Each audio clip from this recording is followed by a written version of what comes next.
Day 26. 1. Let us help our loved ones in purgatory.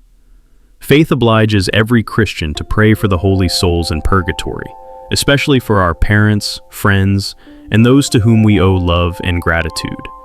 Queen Jiut, wife of King Sanche of Leon, left us a shining example.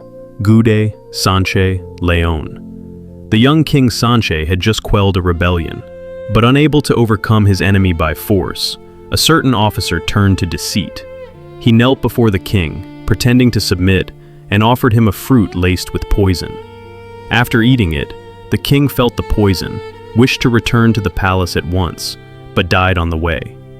Queen Jiut mourned her noble and virtuous husband with deep sorrow. Yet, being devout, she devoted herself entirely to prayer and encouraged many to pray for the king's soul. The king's body was brought to the monastery of Castile, where masses were offered continuously for the repose of his soul. Unable to bear being separated from her husband's remains, the queen renounced her royal dignity and asked to remain permanently in that monastery. Day and night she offered fervent prayers to the Lord, rising like sweet incense to his throne. On Saturdays, the day dedicated to the Blessed Virgin Mary, she intensified her prayers, fasting and performing penance to beseech God to free her husband's soul. One Saturday, while kneeling before Our Lady's altar, the queen saw her husband appear, dressed in mourning garments, with fiery chains wrapped around him and flames burning fiercely. He begged her to continue praying and offering penance for him. He said, "Oh, if you could see the torments I endure, you would pray even more earnestly. Save me from these flames that are consuming me." The queen used all her strength to urge others to perform good works for the benefit of the king's soul. After 40 days, the king appeared again, this time radiant with heavenly glory, clothed in a magnificent garment. The story of Gerson.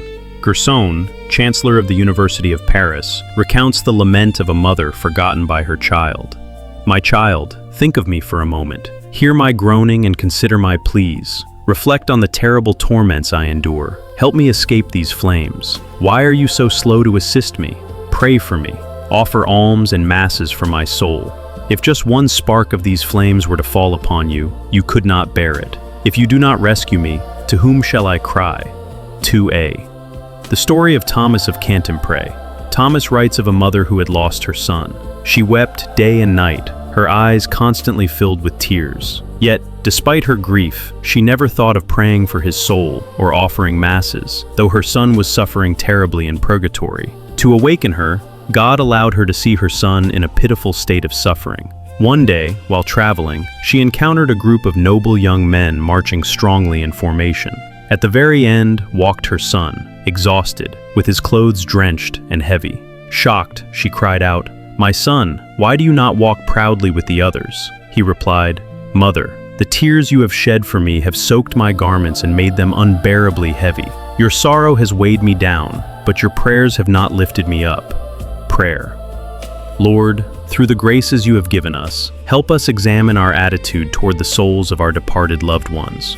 Have we shown true filial love through our prayers, acts of charity, and mass offerings? Grant us the right resolutions, so that we may not fail in our duty toward you and toward the suffering souls. We earnestly ask you, O Lord, and the Blessed Virgin Mary, to help us always remain aware of the great responsibility of praying for the souls entrusted to our love.